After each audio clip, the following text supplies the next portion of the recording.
Welcome back to another episode of Freedom Blueprint Podcast. I'm your host, Justin Deese. And listen, before we jump into today's episode, I wanted to share something pretty cool that we're doing. You know, one of the biggest challenges I hear from owners across the country is in finding and developing great service managers. And honestly, that's exactly why we created Service Manager Academy. This is a 12-week program to help your managers go from top performing technicians to confident leaders. In this program, they'll learn how to lead their teams, protect gross profit margin, and create a culture of accountability and success. If you want the business to run smoother and grow stronger, check out servicemanagertraining.com. That's servicemanagertraining.com. Now, let's get back to the next episode. Running a home service business is hard. So how is it that some people make it look so easy? Well, we'll tell you. This is the Freedom Blueprint Podcast.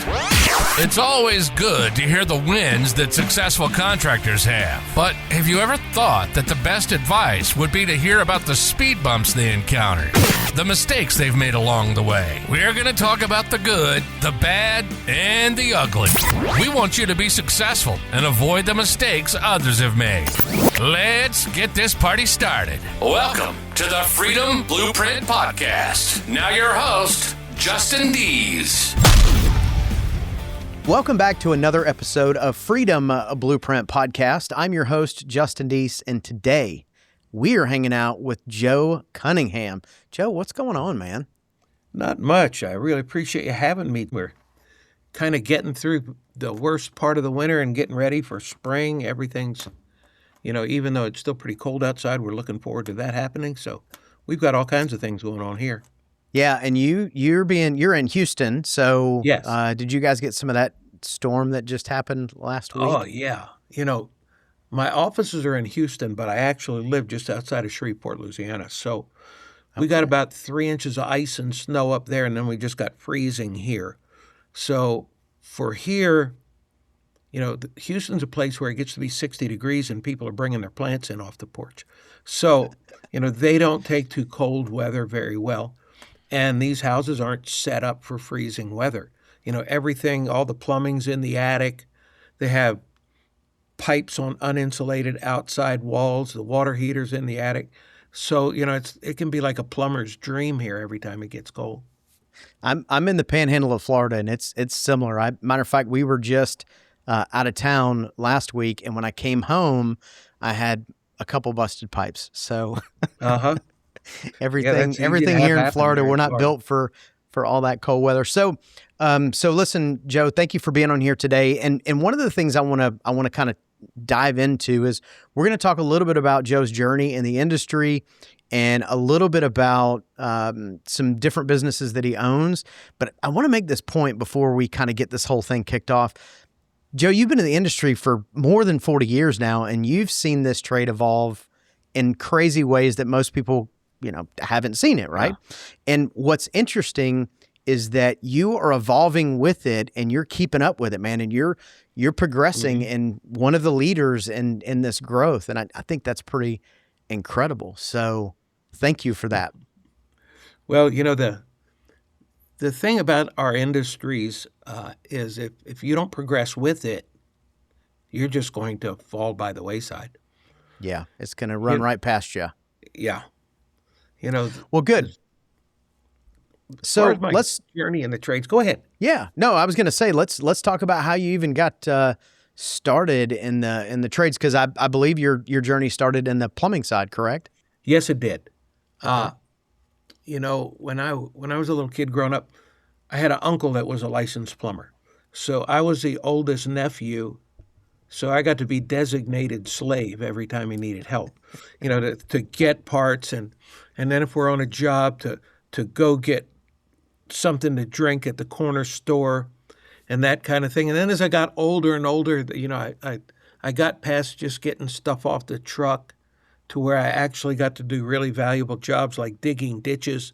And, the fun it stuff. seemed like I went a long time through that damn ditch phase. And I realized I didn't like digging ditches too much, but my uncle was a unique kind of guy. You know, he was probably the best plumber I've ever known in my life as far as technical, but he was pretty old school, and he liked new construction and he liked commercial work because you did not have to talk to customers. You know, and I guess he gave me my first lessons in customer communication skills. And if we would ever get a service call at a residence, he would give me the talk. Okay, boy. He said, now we're going to go over here and we're going to do whatever it is we're going to do. But don't be talking to those people. And don't try and show them stuff. If they want something, they'll ask us for it. People don't like it when you do that. So we're just going to go in there and get done and get out.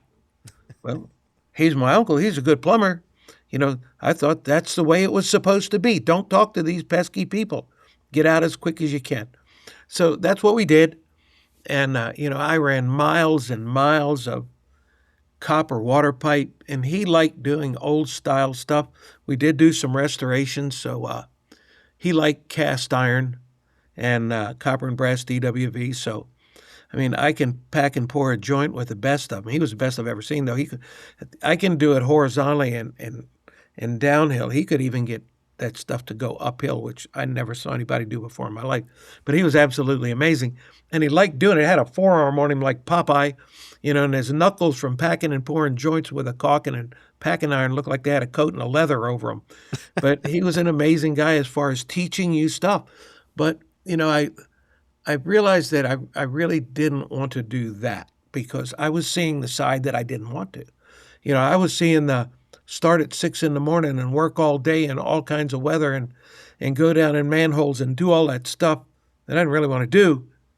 And since he was already an adult, that's where I figured I'd probably end up if I kept doing that. So I learned some other trades. You know, I did some carpentry. I did some roofing. I did some sheetrock, I actually became a sales guy for a home improvement company, and I learned how to sell, learned how to measure roofs. And then just things kept happening that put me here and there. You know, I had a little framing company. We framed houses, and then I built some houses, and then we had a remodeling company. And that's where everything really changed because we did everything. You know, we did roofing, siding, kitchens, bathrooms, additions. And back then there was no internet, and you know, you advertised in the Yellow Pages, but that only opened up once or twice a year. Yeah. So if you didn't get in, you weren't there. And then the advertising that I learned how to do was knocking on doors, canvassing, and direct mail and telemarketing. And that's how we built those businesses. So as time went on, I learned about air conditioning. You know, I had a buddy of mine, he was framing houses for me. His brother was in the air conditioning business. And he let me watch him, and I was interested enough in it technically. I helped him. And then I had a lady actually ask me if I knew anybody sold air conditioning. So I did. And was it you? Well, I figured I could sell it because now I knew a guy that could put it in. That was right. The main part. Before that, so I called my buddy up, and he came over and gave me a price, and I charged her $1,000 profit. I thought, wow, this is a hell of a business. So I collected, and back in those days, that would have been the early 80s, people were going in and out of the home improvement business pretty fast. And there were a lot of subcontractors here. We had just gone through a pretty good recession. Most of Michigan had moved to Houston, you know, and they were all subcontractors. So when a subcontractor got done with a job, he would go down to the corner store because there weren't any cell phones, and he'd call you up and he'd say, Joe, I'm done. I'm coming to get my money. Meet me at the job. You know, usually you just wanted to come to the office. And I learned real quick, you didn't just let them meet you at the office without looking.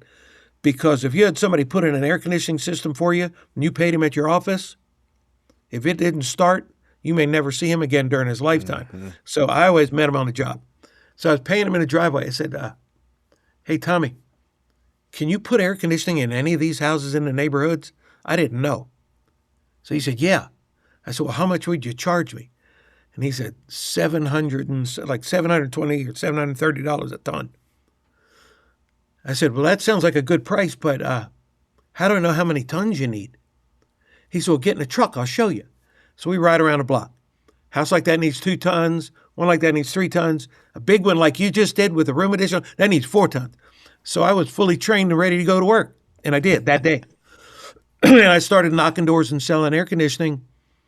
And, we worked home improvement contractors. Unless you're a really big company, you work in middle and lower middle income neighborhoods. So there were still quite a few neighborhoods just had window units. And the air conditioning guys wouldn't even go in there because they thought they couldn't afford air conditioning. But what I found out was nobody would go in and try and sell them one. So it was just like shooting fish in a barrel. I mean, you go down the street and knock on a door, you had your story, and before you know it, you'd sold an air conditioner. And I was one of the first people that ever sold $1 million worth of air conditioning in a year. Now, that was not a big deal. It's not a big deal now. It was a big deal then. Number one, because of the prices, and nobody ever had all these systems like they've got now. Nobody had ever heard of that. I was selling a system, and I was probably next to the highest price in Houston. I was selling a 3-ton system, and it was a Janitrol, given that, but it was $5,700. And there's only one guy got more than me. All the Carrier and Lennox and Train dealers were selling this stuff for $3,000. So I just learned not to pay attention to them. Mm-hmm. So that's what I did. I just kept selling and selling and selling. And about the end of 88, first part of 1989, we had a big banking scandal in Texas. One of the things as I was getting to sell more and more air conditioners was the guys that subcontracted for me, the distributors they bought from, because they supplied equipment and all. I didn't buy anything. If you were my subcontractor, you came with the equipment. So they had never bought that much air conditioning before. So the guys they were buying from started asking them, "How are you selling all this air conditioning?"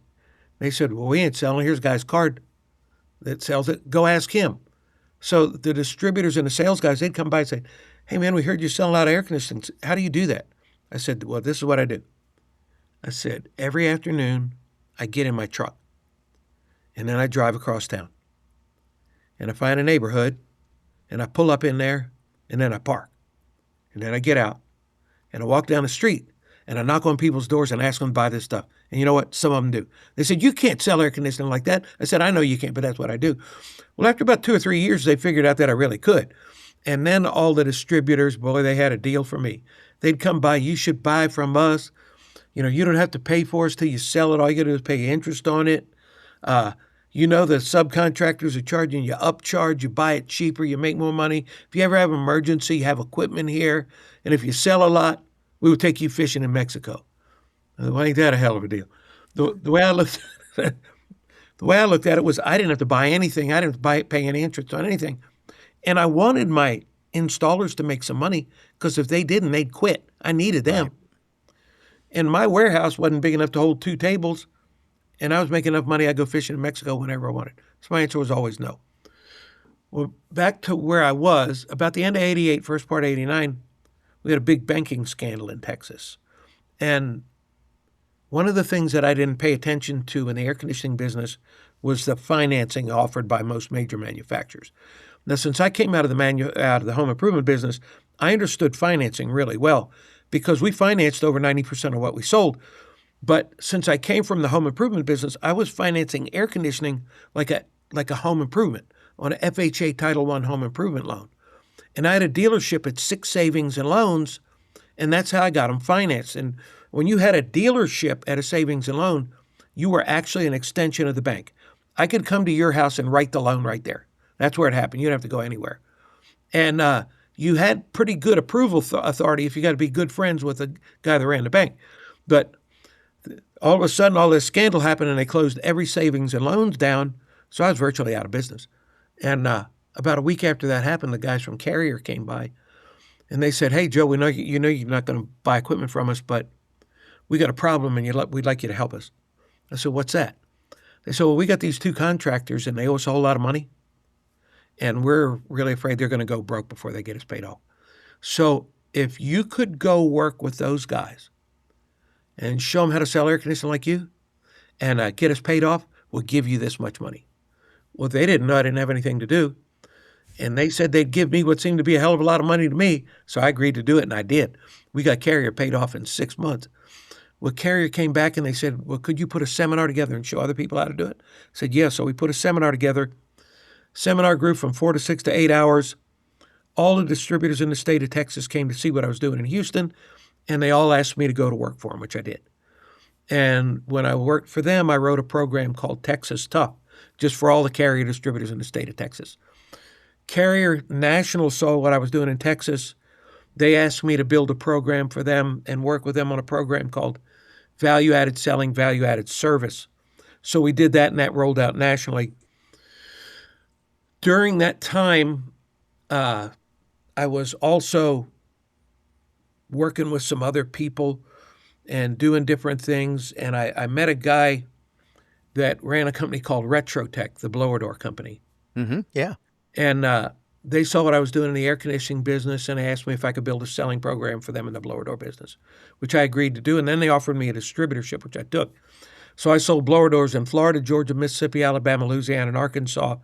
And since there was no representation east of the Mississippi, I had the whole eastern half of the United States. And while I was doing that, I also gave seminars for a lot of the distributors up and down the East Coast. So a lot of the guys that bought blower doors from me, a lot of the guys that came to my seminars were joining a new group that was being formed back then called Contractor Success Group. Mm-hmm. So they said, Joe, the stuff you talk about is a lot like the stuff we talk about in our seminars. You need to meet the guys that started Contractor Success Group. So they set up a meeting. I flew to St. Louis. I meet with Jim Abrams and John Young, and they asked me to run what they call Future University for them, which was their educational arm. So I was president of Future University for about a year and a half, and I got a call from Abrams one morning. He said, look, we're getting ready to do this Service Experts thing. You heard us talking about it. We'd like you to help us. So I went to work before Service Experts was Service Experts. We put the first 13 companies together and we went public, became the first publicly traded air conditioning company. I worked with them for about a year and a half. And when Service Experts then was, and Service Experts still in existence, but two dramatically different companies. Back then we'd buy a company and the criteria was $2 million or more and you had to make 10%. So we'd buy the company and you had to agree to stay there for 2 years. There was really no computer software, but everybody had KPIs. So we did it on an Excel spreadsheet that was printed out.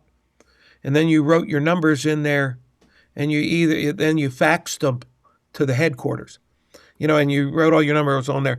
Ran this many service calls, brought in this much service revenue, this many maintenance, this much maintenance revenue, sold this much stuff, has this much stuff in backlog, this much in IQ, whatever you did. And then it showed actual versus goal. So if you didn't hit your numbers for 2 weeks, my job was to get on a plane and fly wherever you were and stay with you for a week and fix those numbers.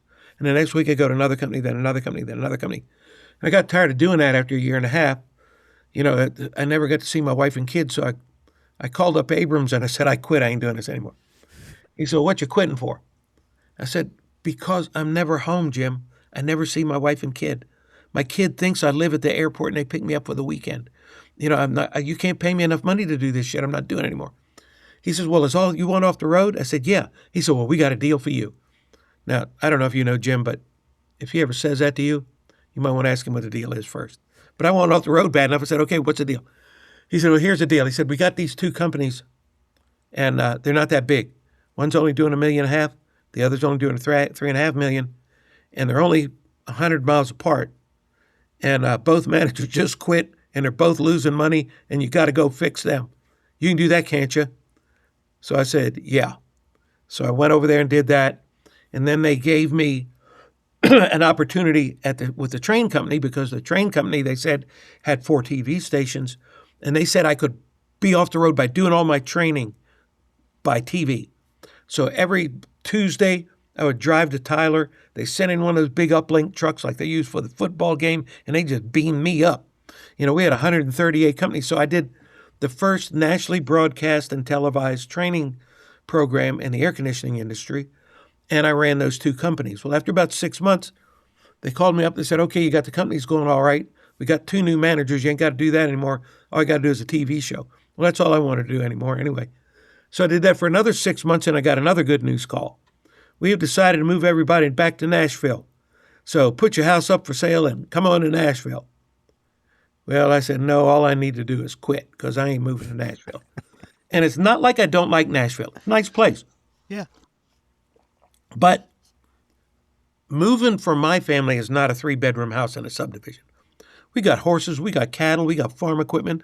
I got one place in Texas. I got another damn place in Louisiana. I sure as hell don't need one in Nashville.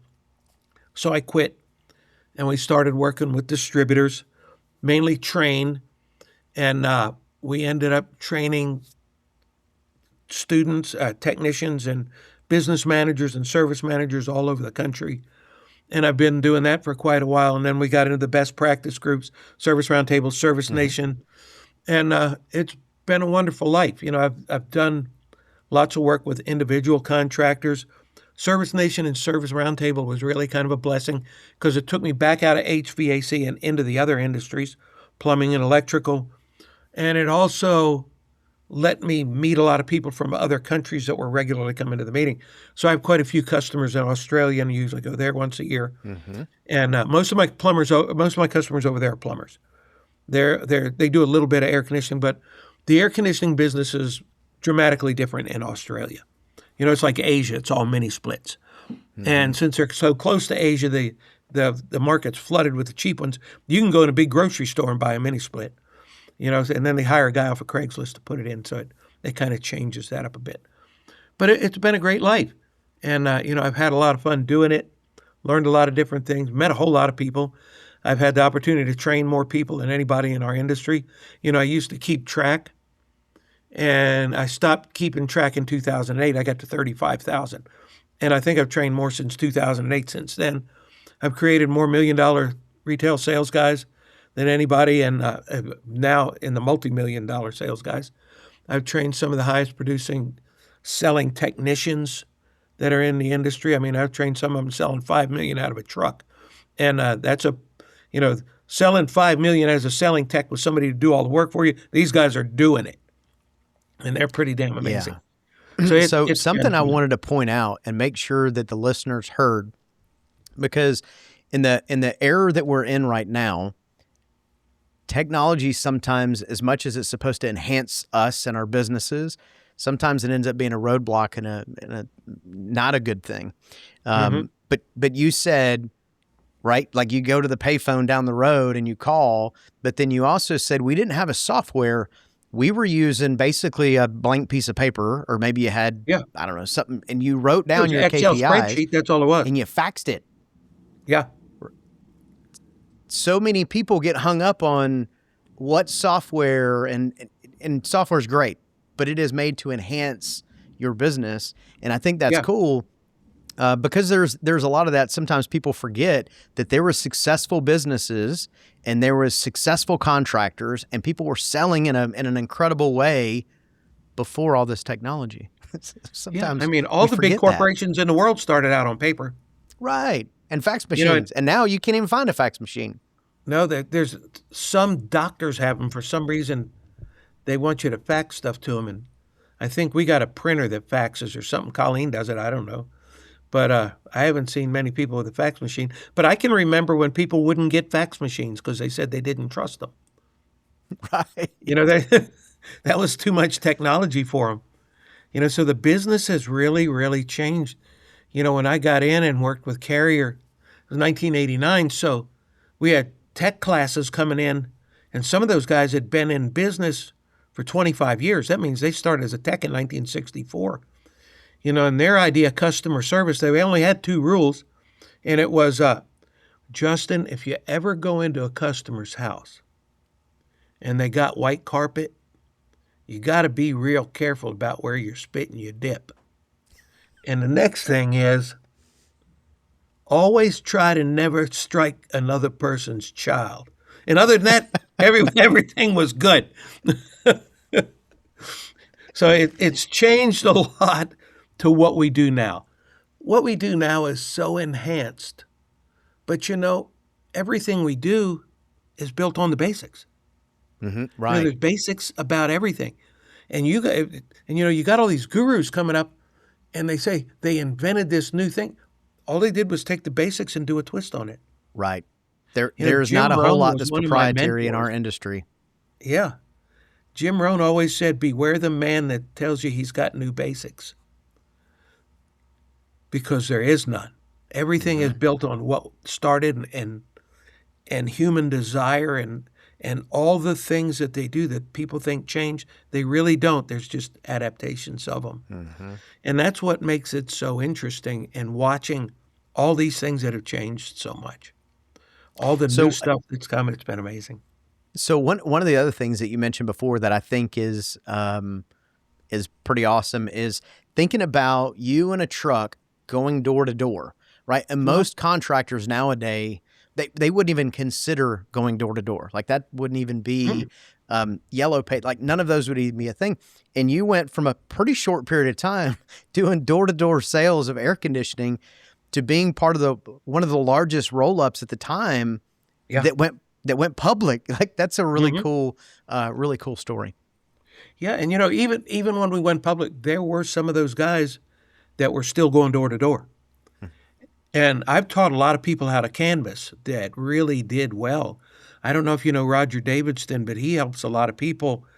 And I met Roger Davidston when he had an air conditioning company with bullet holes in the door in Bessemer, Alabama. And he only had one tech left, and he wanted to buy a blower door if it'd make him money. He said, well, I sure hope it does, because if it doesn't, I'm going to have to fire my only tech, and I'm going to have to work on air conditioners, and I don't know how. And the first thing we did that afternoon, he didn't have any leads to even go set one up. So I said, you got any leads? He said, no. I said, we're going to go get some. He said, what you mean? I said, well, this is what you got to say. I'm going to go down this side of the street. You go down the other side of the street. Somebody will let us come in and sell them something. And we did. We sold a complete duct ceiling that afternoon. And within 3 days, he made enough money to buy the blower door. We were ready to roll. And he started canvassing and opened up a telephone room. And, that all those things happen, and there's still people out there knocking doors. There's just not very many of them. No, but that makes it easier. Right. It's just like when the economy gets bad and everybody pulls their marketing down, and now there's less to choose from. And if you're there with the biggest ad, they got to choose you because there's nobody else. Yep. So let's talk about TAC. So obviously that's you've had that going for quite some time.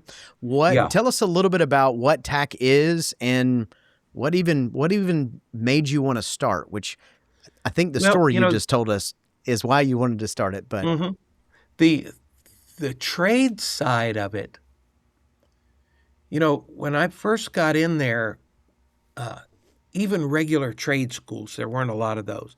And if there were, it was like a 2-year program, unless you were in the union, and then you had this long apprenticeship. And, I noticed that a lot of the techs were old, and there weren't too many of them that were young. I got to wondering, what are you going to do when these old guys get real old?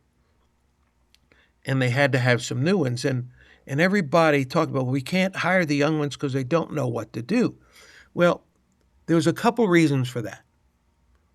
The guys really didn't know what to do because the way they trained them was if they got one that just happened to wander in, because not many of them really tried to recruit, they just kind of tried to keep the old guys alive.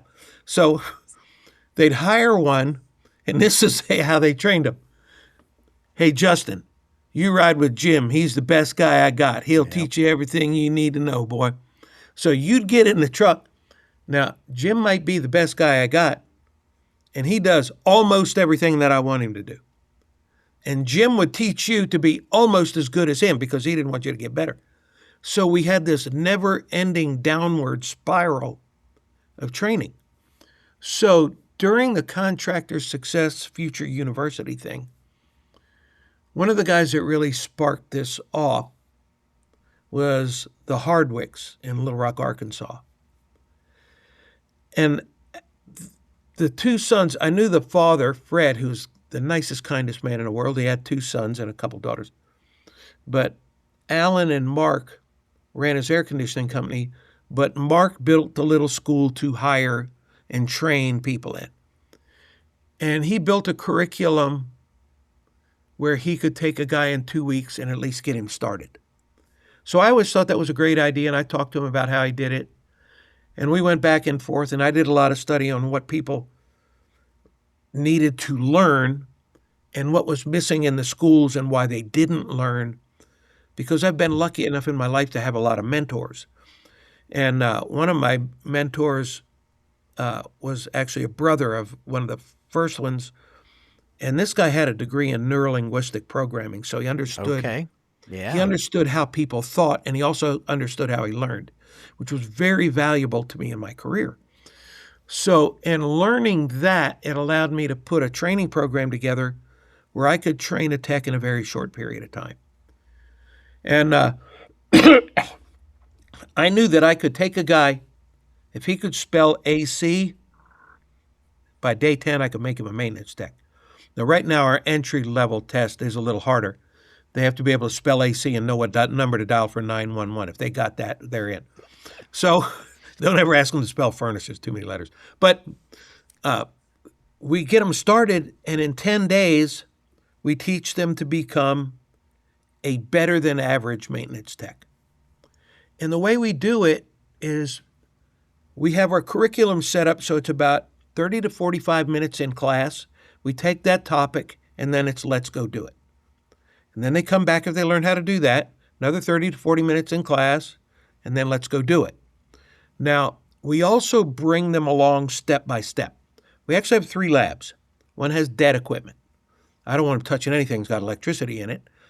And they learn to take things apart and put them back together, take things apart and put them back together, take things apart, lay them out in sequence of order and put them back together. And then you take yours apart, he takes his apart, but you got to put his back together and he's got to put yours back together. So now they know where all the parts are. Then we progress from that lab to our electrical lab, which is in the classroom. And I've got a wall that's about 30 feet long. It's got all electronics boards on it. Every section is, I think, 30 inches. And there's 5 lights above it that simulate an air conditioning system.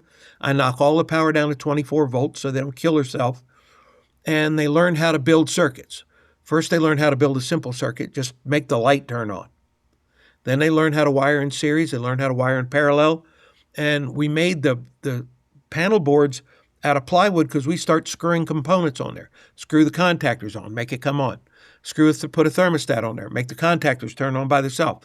Put sequencers on, put everything on that board so you can make it all work. Well, after a couple of days of these guys putting it on, taking it off, putting it on, taking it off, and not being able to figure it out, and then having somebody tell them what to do but not do it. Don't let them watch you. They actually have to do it. Then they start learning. Then after they learn that, then they go into the lab that's got live equipment. And they learn to work on equipment because we use a checklist. I have a checklist that's got virtually every component on a heating and cooling system. They have to learn to locate, diagnose, and troubleshoot each component. Now, if I take a guy that understands sequence of operation, and he knows where all the components are, and he can check every one of those single components and knows whether it's working or not, he will generally be able to find a problem quicker than a guy that's been in the field for 3 or 4 years and wings it every time. And that's why he'll have less callbacks and you'll have less problems. But that's why. And then before they leave, we help them get their EPA 608.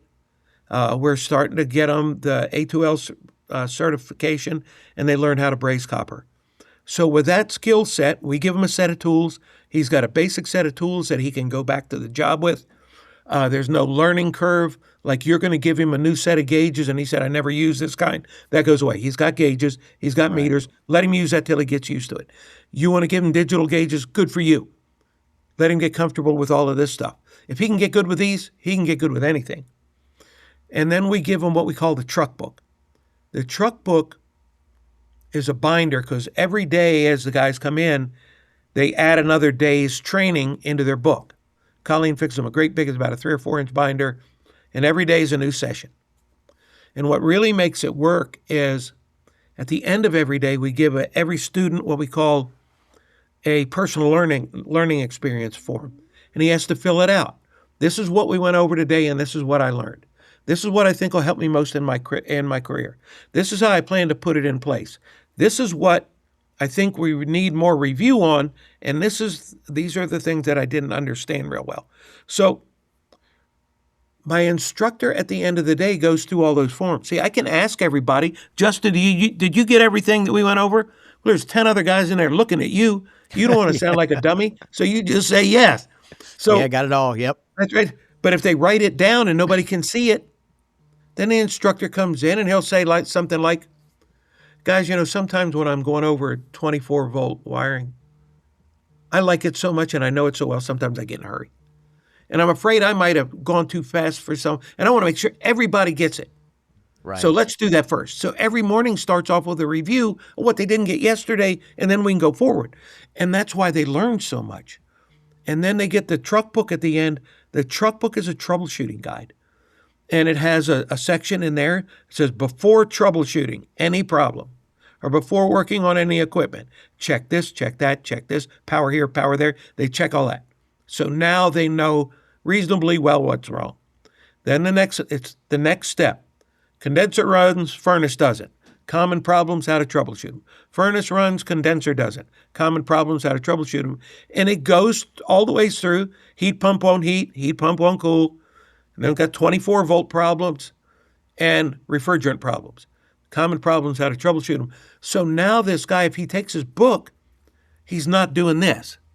He goes out there and runs into a problem, says, calls you up, you're the service manager. Hey, Justin, I'm trying to do this. What do I do when this happens? Well, did you try this? No. Okay, do that and call me back. Well, you'll do that 6 damn times. Right. And then finally you'll remember to ask him, hey, Bob, did you check the breaker? Oh, shit. By now we put $300 worth of parts and 4 pounds of refrigerant. It still don't run. So it keeps that from happening. And that's why these students are so good. And now here in Houston, I'm in partnerships with Jim McInville from Gallery Furniture. And he has a program called Work Texas, and we do it for the locals. But we took the same curriculum, we spread it out over 6 weeks, and they come at night.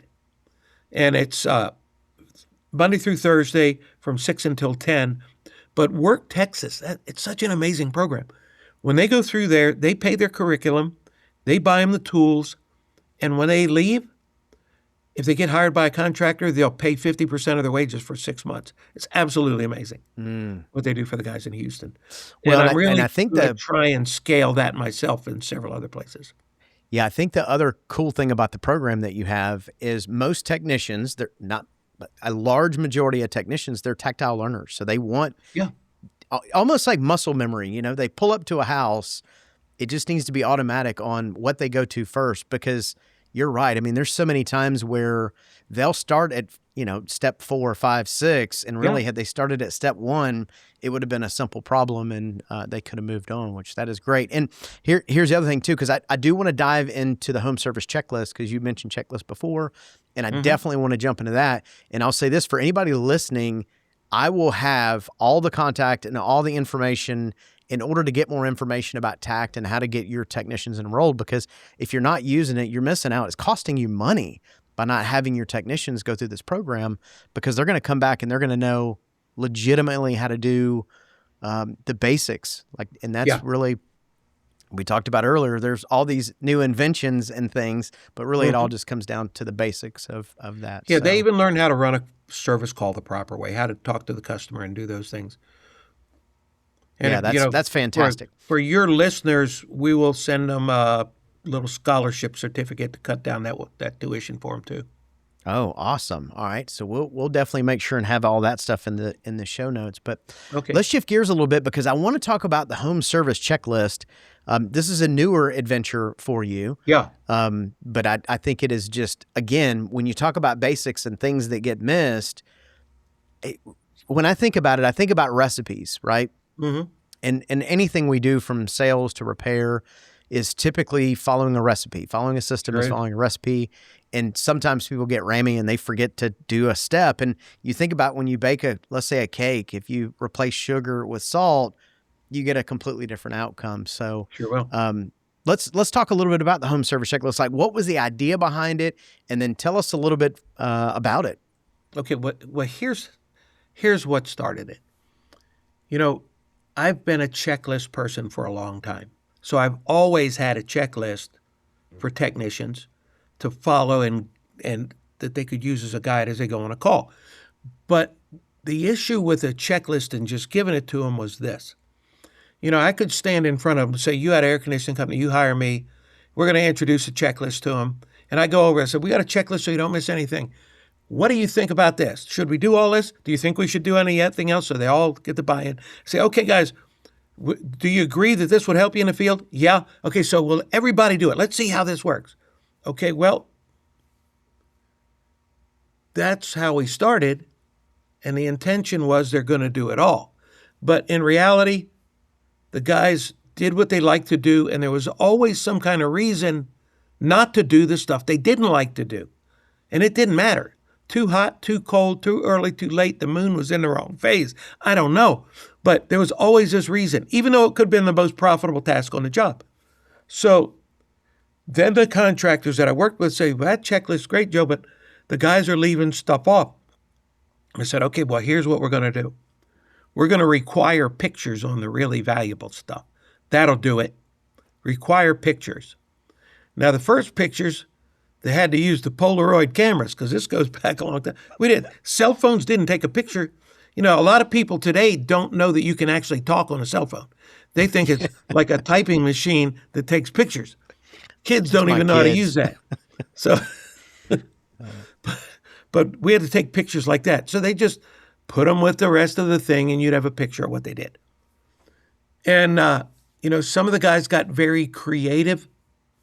They would figure out they could take a picture from a different angle, and that would suffice like 5 jobs. But they weren't all that smart because sometimes they'd leave the Gatorade bottle there. It was always the same color and the same level, so they kind of gave themselves up. But that's what we did, and it got better. And then we tried different things, and we'd have them call in and debrief, and if they forgot stuff, then we'd make them go back. But then apps came out, and I didn't know what the hell an app was. So finally somebody explained to me what it was. I thought, if we had one of those damn apps, we could put everything we wanted tech to do in there, and if there was some kind of way, like you had to do it all, or you couldn't open the next one for the next call, that would be the coolest thing in the world. So then I did some study, and I said, if they have apps, that means somebody makes them, so maybe I can find somebody to do it. So I looked for app makers, and I found all these people said they made apps. And I had prices from $350 to about $40,000 or $50,000 for the same app. So I thought, there's way too much disparity in this for this to work. So I kept looking and looking and searching and searching. And I never found anybody that really said that they could do it, or they'd come up with this idea and it never really worked. So I had met Tommy a while back, and I was in Phoenix doing something, and he had just bought that great big ass new house of his. And he says, come on over, I'll show you the house, we'll have a beer. I said, all right. So we're sitting in the house drinking a beer. And I said, Tommy, I want to get at the next step in my process of teaching people how to do things, because I give everybody a checklist. And I know you got checklists too. I would like an app that I could put everything in there, and the tech would have to do everything, and it'd make him take pictures. And if he didn't do it, they wouldn't let him finish the job, and it'd make him do it. He said, damn, I'd like to have an app like that too. He said, you want a partner? So I did. We partnered that afternoon over a beer. And so we started working on this thing because he had a staff that was working on other software that knew how to do that. So every Thursday morning, I'm getting up and talking to these people in India and different places, building this app. And we thought it would be like a 6-month project. Well, it took a little longer than 6 months. But I mean, this app is one of the most amazing things I've ever seen in my life and does some incredible stuff. Here's what it does. We've created templates that are just like my checklist. So we've got an air conditioning checklist, plumbing checklist, electrical checklist for about every trade. And we have a before you work on any system checklist. So all those templates are in there. So if you're an air conditioning guy, a plumber, electrician, whatever, and you get this app, you go in there and you pick that app out, or pick the template out, and you load it in the app. Then you look at the tasks that are in there, because it's basically my checklist. So every task is on there, except for a few odd ones. So you look at this and you say, well, I'm in the Northeast and we have wet heat, so I want boilers in there. Well, you can add boilers. And I'm in this part of the country and we don't ever do that crap. Joe does. So you take that out. And then anything that you really want done on every job, no matter what, you just mark that thing mandatory, which means this guy's got to do that task and take a picture and write a comment. So now the guy starts off. Before troubleshooting, if it's a service call, he looks at everything on there. Everything passed? Okay, yeah. Now we go to the next one. Plumbing checklist for service or sales.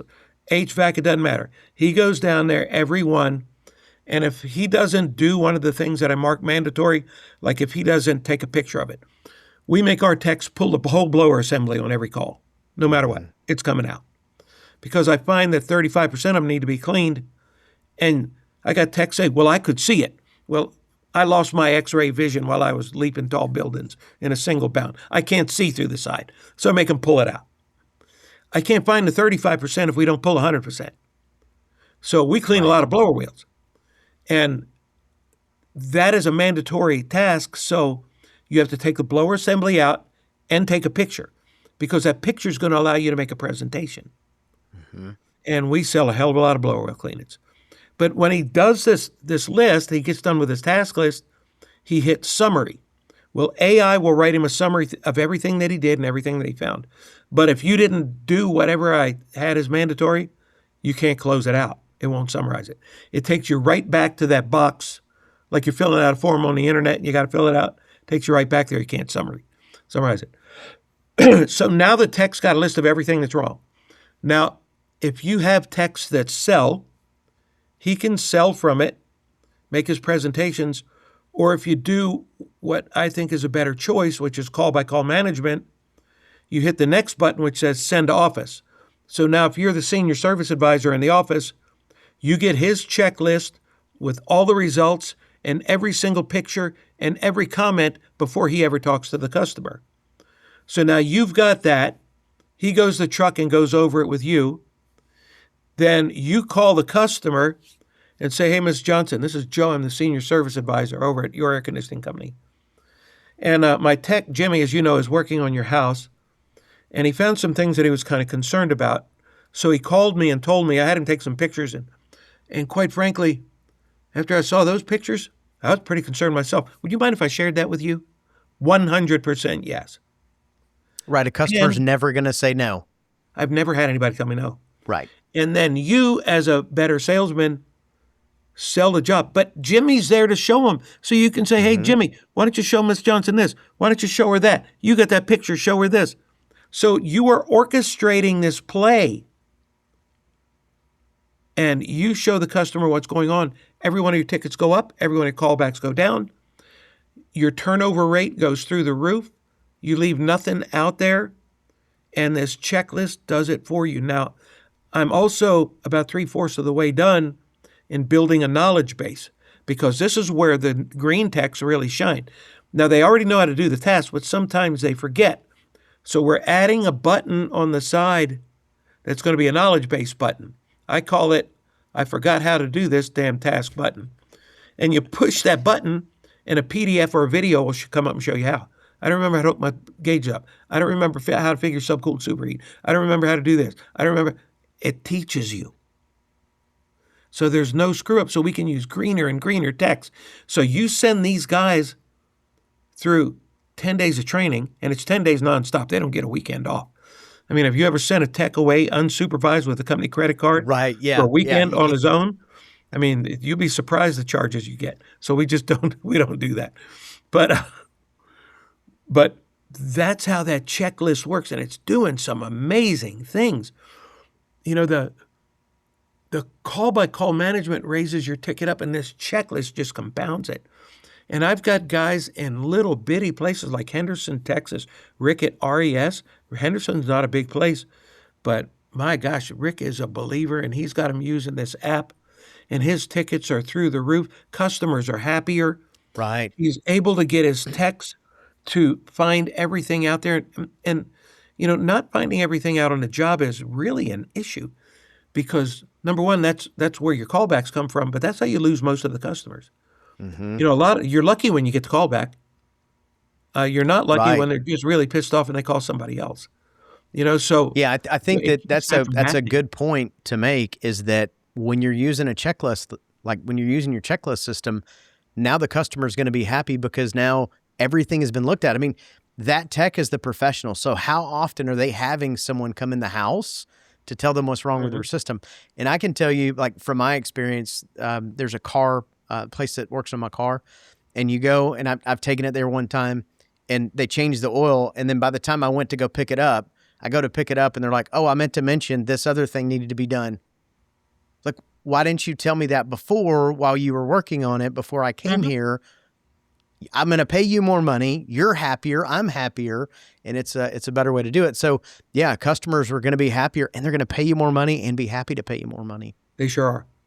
They sure are. You know, the everybody thinks, and the customers will tell you stuff, and you know, we take it at face value. Like, okay, Justin, don't go looking for stuff that's broke, and if it ain't broke, don't fix it. We ain't got much money. They're not supposed to tell you they got a lot of money. Right. They all I'm tell loaded, you man. You just go do whatever. You just that's right. hit So me with you know the big bill. the checklist saves you from so much grief, and the good thing about it, using a checklist that I really like, and it's going to be very important this year especially, because the market appears to be going down. All shipments are down. It allows you to let a tech run less calls that are more profitable and take longer. You know, one of the biggest things that I see holding people back is call count. They try and make the techs run too many calls. And I ask them, how many calls you make a tech run? Oh, we like to get 4. Okay, and you want them to get done at 8? Yeah, we want to get done at no overtime. Well, they're going to have really low tickets because you can't do it. You just can't do it. But if you make your magic number 3, you're making the guys run 4, but now you make the magic number 3, and don't cut back on your marketing. Keep the marketing the same. If I got 3 guys that were running 4, now they're running 3, that means I got 3 calls left over, and I can hire a tech, and I don't have to do any more marketing. And you're all going to my pay less tickets, overtime. yeah, all 12 tickets will go up. Yep. Instead of all 12 of them going down. So the checklist thing, this makes your job easy. And another thing about it that I'm going to throw in before I stop running my mouth, because it seems like I'm talking a damn lot. You're good. Here's the thing about the checklist and going over it. As I go through this checklist, let's say I come to your house and you have $1,800 worth of repairs. You say, oh my gosh, Joe, you got to do all that to make it run? I said, no, Justin, I'm going to do this and this and this. It'll run. I don't know how long. Could run a day, could run a week, could run a year. I don't know. You say, well, how much if you just do that? And I say $600. And you're sitting there thinking, let me see, $1,800 to get it running, or $600 to get it running, and I need some tires on my pickup. I know which one you're picking. But here's the thing. Just because you said no today doesn't mean you never want it fixed. And the good part about the checklist, there's an accept and decline column. And you've got a perfect list of every repair that your customers know they need to have done. They just didn't do it then. So if the phone does stop ringing, you have enough rehash to keep you going for a month. So it does a lot of stuff for you. It's the most amazing thing I've ever seen. Yeah, I got to do a demo with Rebecca last week, and it is a pretty awesome Pretty cool, software. Huh? It was pretty cool. So for anybody listening that wants to do a demo, what's the best way for them to do that? Well, they can either contact me, or they can go to the website. I believe it's homeservicechecklist.com, although it might have another prefix since we're still in beta that will take them to that site. So the best way is just email me and I'll send them a link, or they'll email you and I'll make sure you have the link, or whatever's the easiest for you to disseminate that to them. Or they can just give me a call. Either way.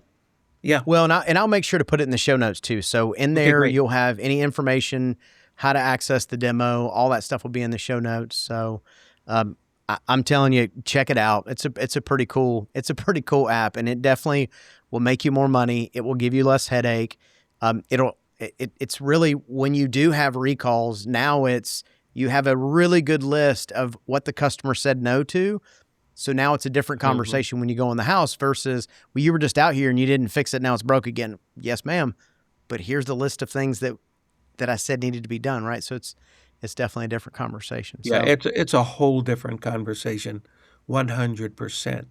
And if anybody that's listening is going to Epic next week or week after yeah. in Vegas, I will be there, and I'll have some information there too that they can pick up, Very and cool. we can do a demo there.